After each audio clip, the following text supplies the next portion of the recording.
Data protection and privacy teams are under more pressure than ever with new laws, AI oversight, data breaches, and the constant expectation to do more with fewer resources. That's why TrustArc built a modern privacy and data protection management platform powered by Arc Intelligence. It unifies your tools, automates the work that slows you down, and surfaces what matters most right when you need it. From guided quick actions to our intelligent assistant, Ask Arc, you get credible, contextual answers backed by expert research, not generic AI guesses. Finally, privacy that works the way privacy pros work. Learn how TrustArc helps teams move faster with confidence at trustarc.com/serious-privacy. That's trustarc.com/serious-privacy.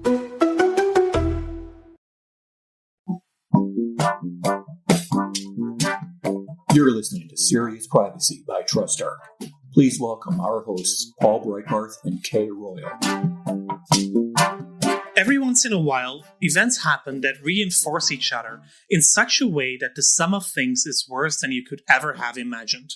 A perfect storm. You may very well say that 2020 is a perfect storm in itself, with all the things going wrong this year. And who knows what November and December still have in store for us. Today's guest took the notion of the perfect storm as the basis for a book about privacy, data protection, the digital economy, and the fight against COVID-19. The book, titled Privacy's Perfect Storm, Digital Policy for Post-Pandemic Times by Stuart and Brotman, contains a series of reflections on a wide range of issues, outlining the author's views and ideas on the way forward. And we are happy to welcome Stuart to Serious Privacy to tell us more about his book. My name is Paul Breitbarth. And I'm Kay Royal, and welcome to Serious Privacy. So today we are absolutely delighted to have Stuart join us, and we were connecting before the podcast started on the fact that he's in Knoxville. And many of you may know that I am a former RN, but my first job was actually at the University of Tennessee in Knoxville. And so absolutely love my time there. And if you know anything about Peyton Manning, knowing that I worked at the hospital there while he was a quarterback at UT will tell you how long ago that was.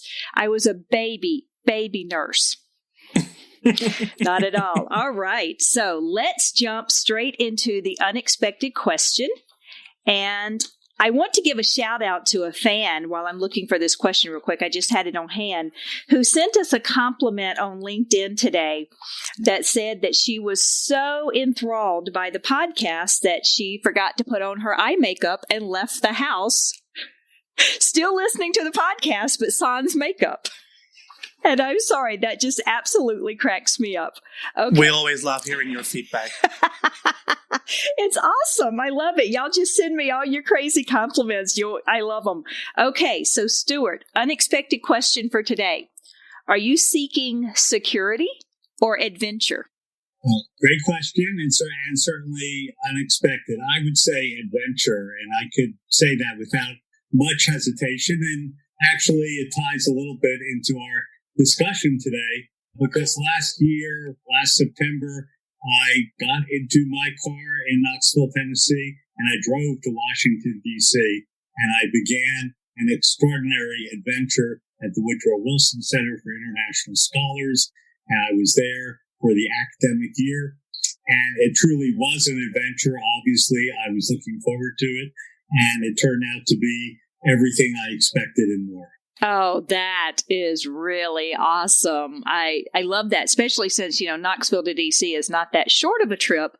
But given that I live in Arizona and Paul's in Europe, it's actually shorter than either one of us would have. That's for certain. So, Paul. Absolutely. Yeah, you wouldn't be surprised. I'm more of the security type. I'm the more cautious person. I love adventures, but prefer to plan them ahead.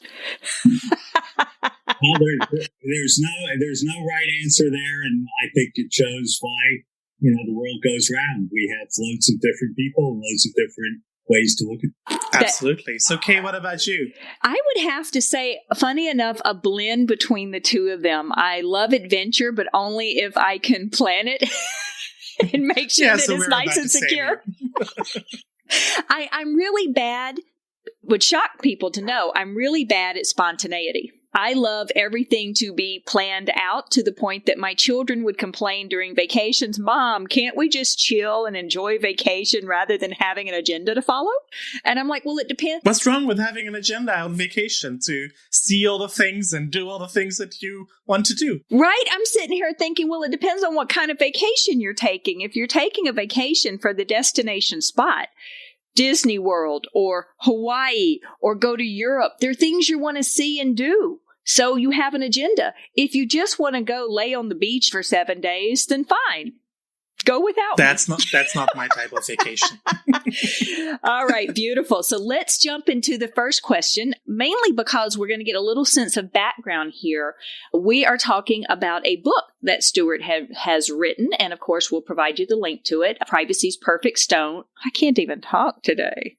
Privacy's Perfect Storm. It's digital policy for post-pandemic times, and it's a series of essays in here, and Paul and I both have looked through it and have pieces that resonate with us. But I think, Paul, the first thing we were going to ask is just for Stuart just to give us a background. Is that right? Yeah, I'm very curious to know, who is Stuart Brotman? Well, I've been immersed in this area for many, many years. I was one of the founders of an agency in the U.S. called the National Telecommunications and Information Administration, NTIA. And when that agency was created, it was given a name, and I think people understood what telecommunications was, but it was given the name National Telecommunications and Information Administration. And so all of a sudden we had the task of really developing that second part as well, which is information policy.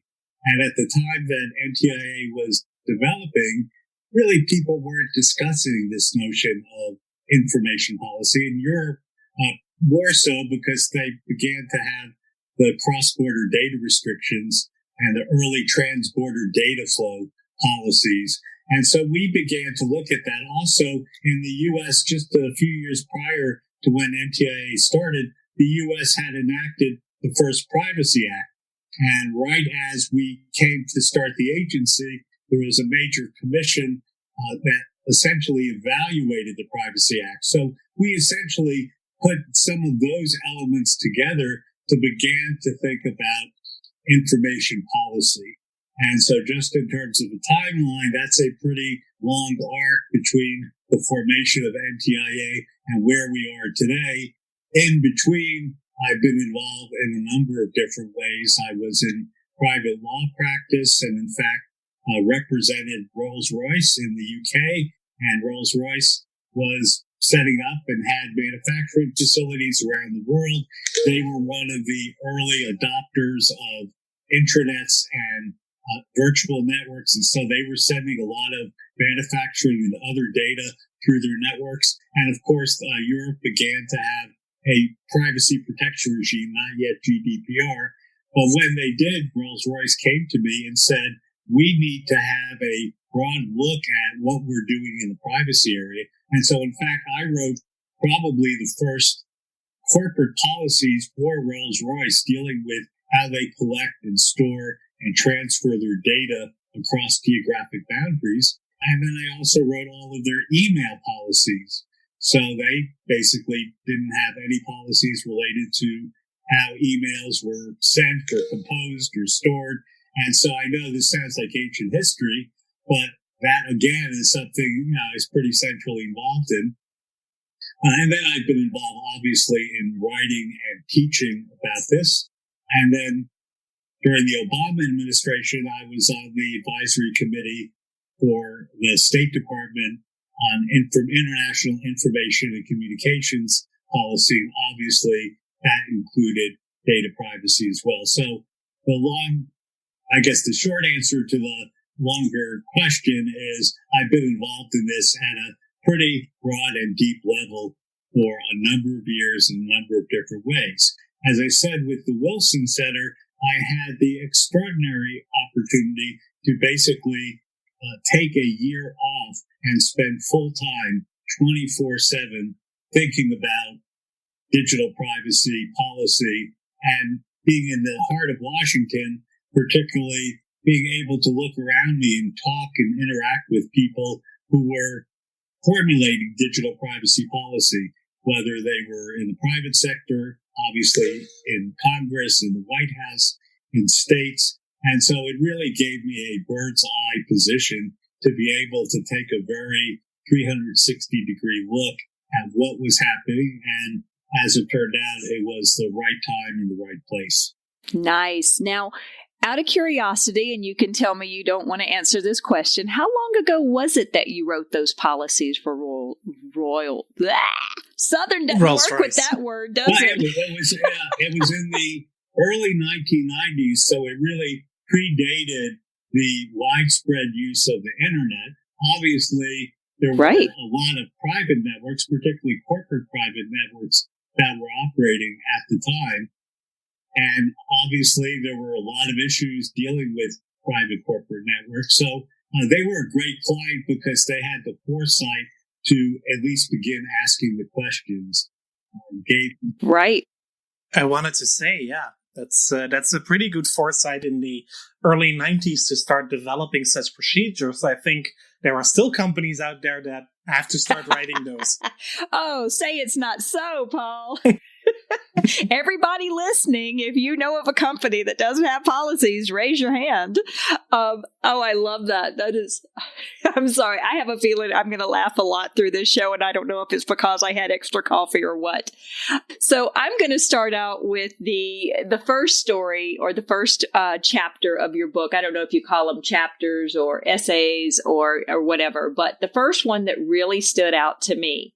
And there were a few of them that did, but I'll start with the first one. And it stood out to both Paul and I because our podcast is built around those casual conversations that you might have on the back porch for me or at the kitchen table for Paul. And so I love that you have this one here on the kitchen table. What was your idea behind that one? Well, the idea, I think, is relatively simple, and I think you've already sort of described that. We all have these back porch or kitchen table conversations, and having spent all of this time in Washington having these detailed conversations about digital privacy policy, I realized that some of those conversations were not really connected into what we talk about at the kitchen table. And so obviously people were talking about what the wording would be in a particular section of a particular bill, and obviously getting all of that language honed down, which is the craft of legislation, but it didn't necessarily connect back into what individual people were thinking about in terms of privacy. So what I saw is somewhat of a disconnect, and particularly in a political context. A lot of what was happening or is happening is what I would call top down, which means that the experts, people who are stakeholders, they all obviously have an interest in focusing on this and dealing with a lot of the critical aspects. But the person sitting around the kitchen table knows very little about what that process is like. But they also know that they are part of this problem, part of what is needed for a solution. And so clearly, I think what we've seen with COVID-19 is now literally we all are around the kitchen table.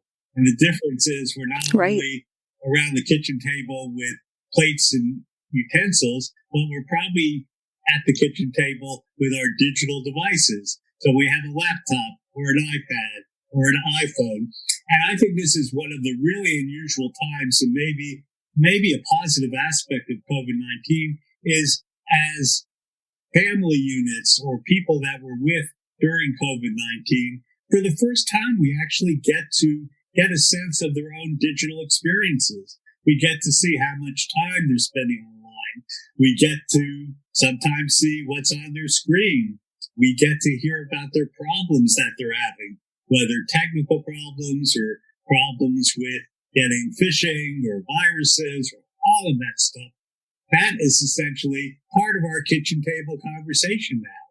And so clearly, I think we now are at the point where we can begin to have these kitchen table conversations and more critically, to begin to use that as a feedback loop to the policy community. So as we talk about this, we should begin to talk to our elected representatives and say, here are some real issues that we're having. Right. So what are the issues that you faced yourself at that kitchen table? Oh, well, I faced a number of issues. I mean, predating COVID-19, I was the victim of online fraud. And so I went through a very elaborate process, including criminal investigation and the FBI, dealing with a fraudulent apartment that essentially I had signed a contract for in Washington, D.C., when I moved there to start my fellowship at the Wilson Center. Oh, wow. So I don't just talk about this in theory, I talk about it in practice.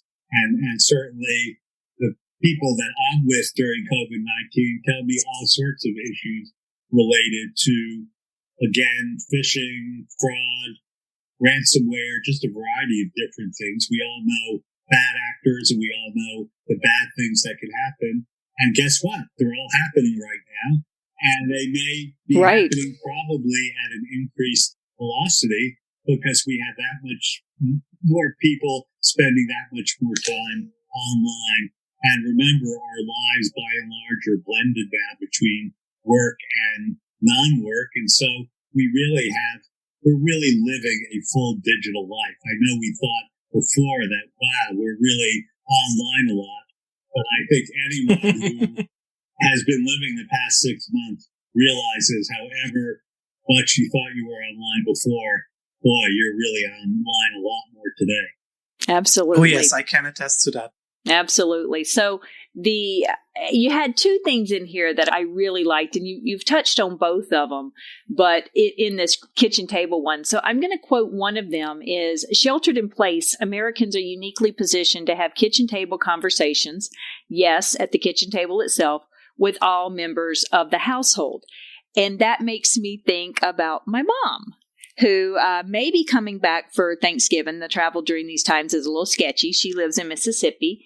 And that leads into one of your other essays about how millennials can help their grandparents. But before we jump into the next one I want to go to one that stood out for Paul. Well, it follows a bit on what Stuart just discussed about being defrauded, and that is the digital trust. One of the chapters is titled "Digital Trust is Essential for Data Privacy Protection." How do you see that? First of all, I have a few follow-ups, but let's start with this one. If I could wave a magic wand, I would try to have the term digital trust substitute for privacy. Because I think digital trust is really what we're trying to achieve. And it's an aspiration and a goal. And I think it's something that we could begin to say, are we there yet or are we close? And privacy, I think, tends to be a little more amorphous. The other aspect about digital trust is we do have a good measure of digital trust in a variety of areas. And so we shouldn't just pretend that this is such a bad situation that it's very difficult to resolve. I mean, let's take health records, for example. So we have, certainly in the United States, we have HIPAA, we have a federal health privacy law. I believe a number of other countries have that. And I think most of us, when we go to get a medical checkup or when we have a prescription filled, I think most of us have a level of digital trust in having those records sent to a pharmacist or to a doctor or to some other health professional.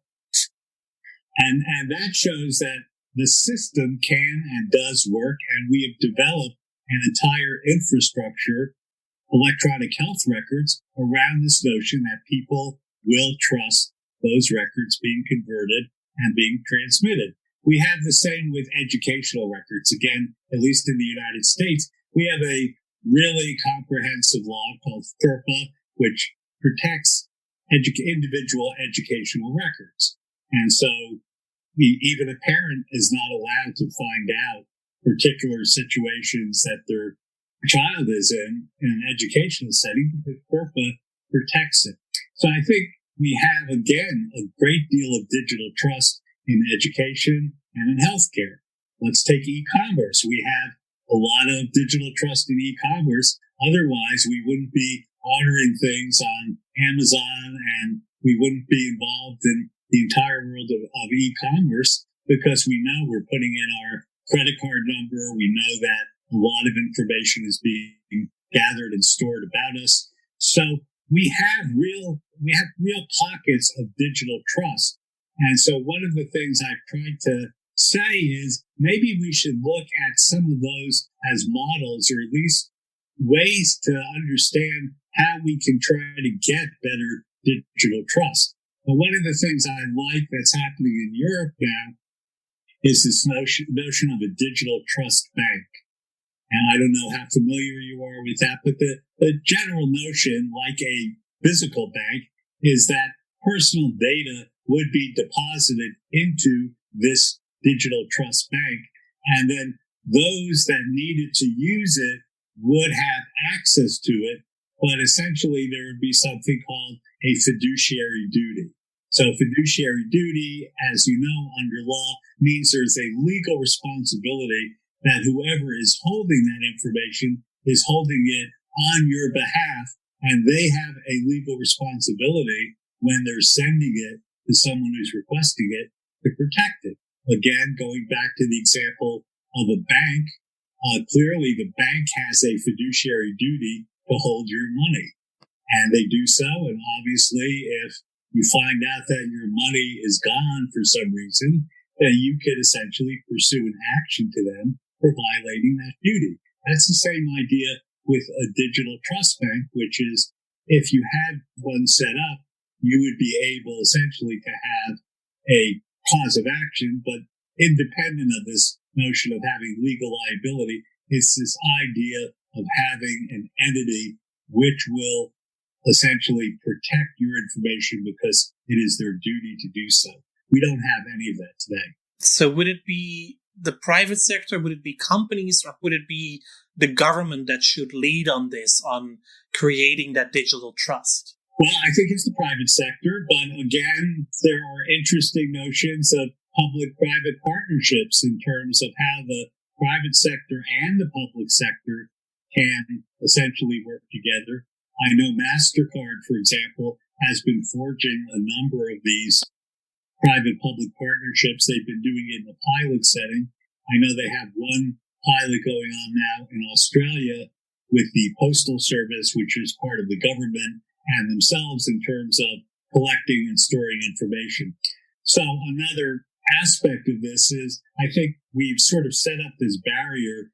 On the one side is the public sector, on the other side is the private sector, and they seem to be pitted against each other. But I think there are really good opportunities for the two to begin to cooperate with each other, particularly in this area of digital trust. I love it. I love it, which I think is my most overused phrase. Mm-hmm. And they're all both nodding their heads. Okay. What I love that. I think a lot of the things that you're talking about really would not resonate with the older generation. Having the concept of a digital trust, a lot of these really would literally just zoom right over their head. So I'm going to force a segue in there. I know that wasn't very elegant at all, into back to the grandparents essay, because I really, really like it, because we're all living longer. Studies show that people are living longer nowadays because of medical technology, COVID-19 aside. And so we're going to start seeing a lot more technological advances during one person's lifetime. And I've heard it referred to as digital natives and digital immigrants. And I really think it's pretty fascinating because my children are in their late 20s. And I don't know that they would qualify as digital natives necessarily the way people are, but definitely a lot more facile than I am. And I do consider myself someone who's involved in technology, but much, much more in tune with technology than my mom. And not that she doesn't try, she absolutely does. But you talk in here about grandparents in particular being, and maybe not grandparents, let's just say older Americans. And you talk about doing something for National Grandparents Day. So I think that's where I picked it up for, is they may be subject to fraud. And you were saying that you were actually involved in a big fraud case, and you're saying tips that they can take to be safe online. Now, in many cases, I expect most of our listeners are from the privacy field, because despite how many times I post the link to my friends on Facebook, they're usually not going to go listen to a privacy podcast. But the tips you have are fantastic.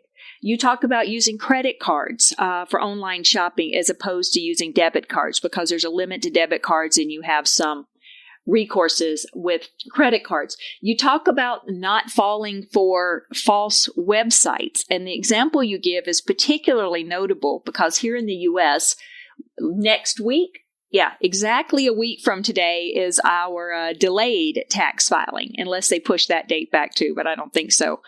And I will be filing mine on October 15th.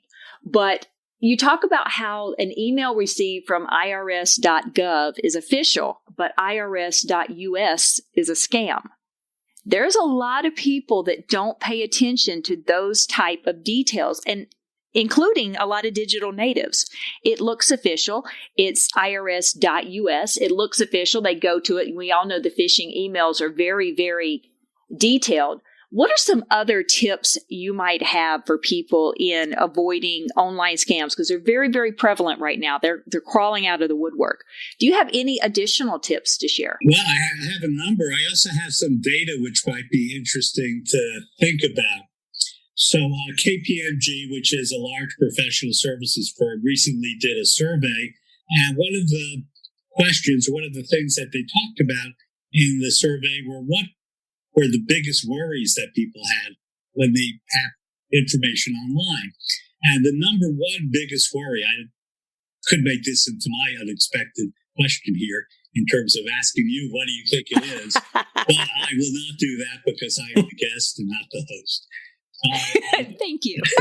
So I will tell you what it is. So the biggest worry, 83% of those who were surveyed said that the biggest worry they had was the misuse of Social Security number. And I just nice. I would have gone to a privacy topic. Yes, and I wanted to talk a little bit about that first, and then we can talk about some measures that might be a little more protective. So we have developed into this culture where virtually any time you're filling out information about just about anything, that information is asking you for a Social Security number. Even though the Social Security number was designed and continues to be used for the purposes of tracking people's Social Security contributions and obviously when they reach Social Security age, their payments. So that's why they're called Social Security numbers. Right. A lot of people don't know that in about 15, 16 years ago, the United States Congress passed a law that said you cannot use a Social Security number for anything other than this purpose, the Social Security number. Has that taken effect? Yes. Are people enforcing it? No. And what we've seen, particularly in the area of driver's licenses, you may remember, let's say 15 or 20 years ago, your driver's license number was your Social Security number. Right.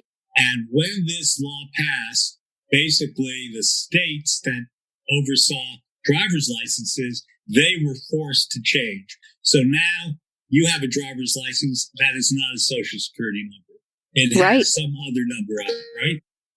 And back in the early 1990s, we'll go for that, I actually, along with a lot of other people, actually had Social Security number printed on our checks. Correct. Because everybody wanted to have it. And one of my friends shared with me her parents' graduation announcement from high school, which would have been, we graduated in the 80s, so we're talking 60s or 70s for them, and their Social Security numbers were printed in the graduation bulletin.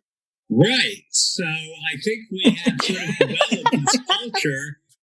It's something that we automatically give out, and we never question why someone is collecting your Social Security information. Right. Yet that tends to be not only the biggest worry, but when you look at cybersecurity issues, particularly at the consumer level, certainly we've seen all of these hacks that involve the theft of Social Security numbers. And so one immediate thing that could be done is essentially enforcing the law, forcing everyone not to ask for a Social Security number, and also having people say, you know what, I'm not going to give you a Social Security number because it's not required. And in fact, I have a law here that says it's not required. So what would happen? Right. What would happen? Would the world go on? Absolutely. How do we know that? We all have driver's licenses. Right, and so exactly. We saw that the world can adapt to some other numbering system. And it may be the numbering system that the private sector comes up with. Everyone has a checking account, so we know that the private sector has come up with a routing number that is on checks. And obviously that number has been developed through the banking system. It hasn't been developed by the government. And so we should have some other system than Social Security numbers. So I agree. Right. So I know it's a little more difficult for people to sort of resist the urge, but I'd say the next time you see this form that says Social Security number, I would just either leave it blank, or if you have a little time on your hands, you may want to contact the person or the agency that's asking you for that and just inform them that essentially they're not associated with the Social Security Administration, and that's the purpose of the Well, I'll tell you, at doctors' offices and healthcare, that's one of the numbers they consistently ask for. And it's funny because I always push back on them, but I did learn to take the path of least resistance. So I used to ask them, why do they need the Social Security number, knowing what the answer is? And then I would ask them, what's their policy on protecting my data, and where do they retain the data? Are they copying it? Are they sharing it? And of course, they'd get their manager involved and it'd become this big hula baloo. And, then they would just treat me weird after that. So now, and my children do this too because they've seen me do it. Now, I just leave it blank. And if they ask me for it, I'm like, oh, I don't have my Social Security card with me. And they're like, well, don't you know the number? I'm like, no, why would I have my Social Security number memorized? And they're like, seriously? You don't know your Social Security number? I'm like, Computer we says have a no. problem here. Yeah. And then they don't treat you weird. But it's weird that you have to actually do that in order to avoid giving it, as opposed to legitimately, as a consumer, asking what their practices are and what's their policy, and they should be transparent and open about it, telling them, you really don't need it because it's not an authorized provision for you. It may be for Medicare and Medicaid, but not for most health insurance companies. And so it's really interesting how we get into those details there. Oh, it's the same. It's the same here. This is not a typical US thing, because also our national identification number is very much restricted. It's used for more than just Social Security, because it is for all official government communications. But even then, it is restricted use to all the purposes that are explicitly listed in the National Identification Number Act. So when the tax authorities decided that they could also use it as part of the VAT number for self-employed persons, the Dutch Data Protection Authority said, you're not going to do that. And the tax authorities said, yeah, but we've rolled it out now. It will take 5 years to replace it. It's difficult. It costs money. So the Dutch DPA issued a processing ban, and then suddenly it could be done within the year. Oh, how funny that is, because we do use them here for sole proprietors for their EIN numbers, employer identification number. So along the same line, but yet the U.S. hasn't told them to stop doing that. But when I work with a company on how they protect data, and they say that the EIN is public information for companies, I point out to them how many sole proprietors use their Social Security number for it. So I would prefer if they were a little bit more secure. So I like that. So that's going to turn us to enforcement. I just want to interject, because I didn't want to just have the whole conversation deal with Social Security numbers. I think Kay was asking me about some other situations. True. And again, some data will inform us based on the survey I just told you about. So after the big worry of Social Security numbers, people worry about having their credit card information essentially compromised. And that seems like a natural worry. And actually, about 70% of the people who were surveyed said this is a pretty big worry that we have. What we have, though, is what I call digital dissonance. So obviously, we have a lot of a gap between what people say are their worries and how they behave.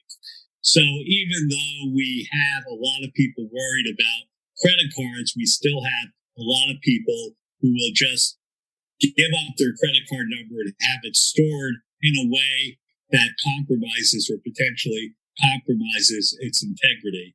And that gap is about 25%. So we have about 25% fewer people who actually are doing what they say worries them. When we look at passwords, we have a similar situation with a smaller gap, but about half of the people surveyed say that they're worried that their password is going to be compromised. And yet we have a smaller percentage of people who actually are doing something to protect their passwords. So I think part of the issue, absolutely, which is called human nature, is we talk a lot and say a lot about things, but we don't actually behave in the way that we're trying to express it. So it would be helpful for us to essentially do a little bit of what I would call digital hygiene, which is to focus on our own behavior. Yes. I'm not indicating that that's the sole answer, but certainly it's part of the area that I call digital privacy policy. So it's not just policy that is reflected in a government law or regulation. We have to be part of the process. Right. That gets back into the kitchen table conversation. I agree. So one thing I would immediately, have people do is when you're having the kitchen table conversation, start talking about how you're using your social security numbers, how you're storing your credit cards, and how you're dealing with your passwords, and have all the members of the family talk about that. That gets back into what Kay was raising, the intergenerational issue, which is that we have a lot of people at the kitchen table now who are more digitally fluent than other people. Yes. And so we now have this great opportunity for them to help out their parent or their grandparent or their uncle or their cousin. They're just a variety of different people. Yes. Obviously, again, we have different levels of fluency here, whether you call it a digital native or someone who's a digital first adopter. So let's use that opportunity. And COVID-19 actually gives us that opportunity, which means you could say to your father or your grandfather, have you changed your password in the past 30 days? Do you have different passwords for different sites? Have you thought about having a password manager? Here, here. Because obviously there are software programs. All of those things are out there. And I think if you have those kitchen table conversations, you can at least begin to ask that. And guess what? Then dad or granddad will say, gee, I don't know how to come up with a stronger password. I'm using the name of my pet and putting it in every time we do a password. So part of it is also teaching people how to come up with strong passwords. I mean, one of the big problems, as you know, is a lot of sites now are coming up with strong passwords that they recommend people adopt. And no one is going to adopt those strong passwords because they are basically a jumble of letters and exclamation points and numbers. And there's something no one is going to intuitively remember. So what I suggest is coming up with something like the name of your high school mascot.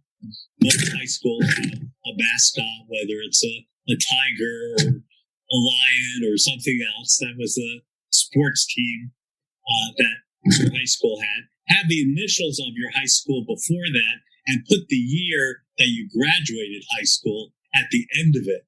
And everyone is going to remember where they went to high school. Hopefully they'll remember the mascot, what the team name was. And I think most people would remember when they graduated high school. And if you put those three together, I will say, and Stuart, this is one of the few times that I will say that I'm going to push back a little bit on this, because a lot of what you're mentioning are things that people openly share on Facebook. So it may not be that I'm pushing back on you so much as I'm saying that this whole thing about answering random questionnaires and trivia things on social media, giving the year you graduated, your favorite car, the name of your first pet, those are all things that typically cover security questions of people to recover their accounts, but they're also things that people might be basing their password off of. And one of the things that I really love is about 3 years ago, the gentleman who wrote the guidelines for changing your password every 90 days publicly apologized. He came out and said that changing your password doesn't really help. We had no guidelines to go by. We had nothing to base this on. So I'm sorry that I created this conundrum for the world in making this recommendation. But he did go on to say exactly what you're saying, that the security lies more in your password than it does in changing your password and how you create that. I have a trick myself that I typically recommend to people, which is think of your favorite book, quote, song, lyric, whatever, and make up a password based on that. Paul? The longer I was going to the say, better. Paul, do you have a recommendation? Sentences. The longer the better? Yeah, absolutely, because if you use computers to crack a password, the more characters the computer needs to find out, the harder it becomes to find the right solution. So a sentence is always a better password than just a random 9-character string of random characters. Yeah, I actually just sent you an article that we'll post in the notes. And in this, it actually says, and I was reading this quickly as you were talking, Stuart, because I find this one of the fundamental things that people can do to protect themselves that they don't do, including multi-factor authentication. But they actually say to string together random words, such as correct, horse, battery, staple, which would take 550 years to crack. Mm-hmm. So it's interesting because I think this is one of the benefits of our show, and having fantastic people like you on here, Stuart, is they're not just hearing it once or twice or seeing it in a security article. Having people like you that have actually worked with people for decades in how to protect themselves say, here's a basic thing you can do. Right. And I'm not suggesting that the little formula I gave is the perfect formula. There may be reasons not to have it. So all I'm suggesting is you can come up with a formula that's going to be more difficult to crack and yet easy for you to remember, right, and much more unlikely that someone else is going to be able to have it. So, absolutely. I would say it's a homework assignment for anyone listening. Try to begin to think about that. And obviously, it will not just be one password. You should have multiple passwords. And that gets back into this area of having a password manager somewhere that is going to essentially have all of your passwords so that if you forget about them or you mistype them, essentially you could correct it. Yeah. Obviously, some of our hardware does this today. And certainly if you have any of the Apple hardware, you know that they will store your passwords. And the only way you get access to it is through some level of authentication, like a thumbprint, right, or facial identification. So that's another aspect of it as well. I have to give a shout out to Samsung Note because apparently I'm in a conversation with two very, very strong Apple lovers, but my deep belief is Samsung. I love Samsung and I have a Samsung Note. So, just the people out there know we're fair. But Stuart, actually, you and Paul have both mentioned having a password manager, which of course should be protected by the strongest password you can possibly think of and probably multi-factor authentication. If we need to delete this, I will. Do you have a password manager you recommend? Ooh, and silence. I don't. I obviously just say to people, Google or Bing, password manager. You'll find a variety of them. You'll find some are for pay, some of them are free. Right. And so I don't want to be in the business of recommending particular ones, but you'll see there are a number out there. You'll also see that there are a number of very reputable places that have rated or evaluated these password managers. So it's just like any other consumer product. You can find out more about it and choose the one that you think best suits your purpose. So I wanted to add one other element, which is the notion that I talk about in the book of public libraries. Mm-hmm. Public libraries are essentially no longer the public libraries that we think about or grew up with. They are essentially digital information centers. Oh, Obviously, yes. they have books, but so much of what is available at a library today is digital information, whether it's a database, whether it's streaming media.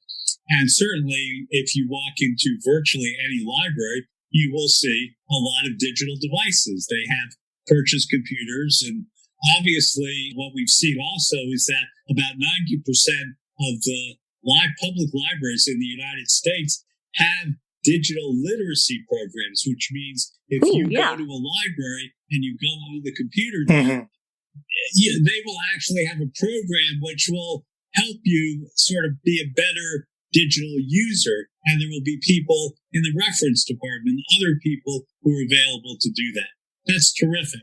What we don't have, again, we have this big gap here, is only about 60% of libraries do anything in terms of teaching people about safe digital practices. Oh, I didn't realize so that. So they make them more comfortable using digital devices, but they don't enhance their comfort in terms of being able to protect themselves. And so one thing I've said is that I think public libraries are part of the solution here. Again, what they need to do is to close that gap between just having digital literacy programs and then getting people to think about safer privacy practices. Oh, I love that. Thank you. Wonderful. Stuart, there are so many other things that we would love to discuss, but we are already running out of time. One of the things that was still on my list, but then people will need to read the book, is the Federal Digital Privacy Strike Force, which I also see in a very international context. That should really scare the hell out of a lot of companies. But unfortunately, this is all we have time for today. Paul, let's go for another hour. This is fascinating. I could talk to Stuart forever. I love it. Well, I mean, there should be a reason for people to buy the book as well. That is true. And it really is a fascinating book. So Stuart, just know I would keep you on for another 2 hours to talk because I absolutely love this. But yes, Paul, I will let you very valiantly bring us to a close. Very good. So the book Privacy's Perfect Storm by Stuart Brotman is out now and available through your local bookstore. And if you prefer, also via online bookstores. Full details we'll post in the show notes of the episode. And if you like our series, please rate and review us in your podcast app. Feel free to share our episodes among your friends and family and colleagues. And should you have any questions or suggestions, please reach out to us via seriousprivacy@trustarc.com or via Twitter at @podcastprivacy. You will find Kay on Twitter as Heart of Privacy and myself as EuroPaulB. Thank you again for listening to this week's Serious Privacy, and until our next episode. Goodbye. Bye, y'all. That was Serious Privacy.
Bye, y'all.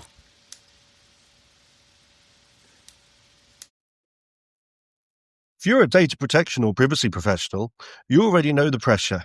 Non-stop regulatory change, AI oversight, internal demands, and the expectation to somehow stay ahead of it all. And the old patchwork of tools just isn't cutting it anymore. No. That's why TrustArc created a modern privacy management platform powered by Arc Intelligence. The TrustArc platform brings your workflows, evidence, research, tasks, and applications all together in one unified and intelligent workspace so you don't waste time digging, clicking, or context switching. With Ask Arc, your privacy assistant, you can ask plain language questions about laws, jurisdictions, or even your own program data and get credible, cited answers based on NIMBY research and more than 1,000 global laws. It's explainable, transparent, and purpose-built for data protection and privacy. So if you need to add a vendor, create a cookie banner, or start an assessment, quick actions take formally complex tasks, turn them into bite-sized guided workflows to save you time. It's a platform that thinks like you, works like you, and helps you move faster with confidence, whether you're a seasoned DPO or you're just getting started. See how modern privacy gets done. Explore Arc at trustarc.com/serious-privacy. That's trustarc.com/serious-privacy.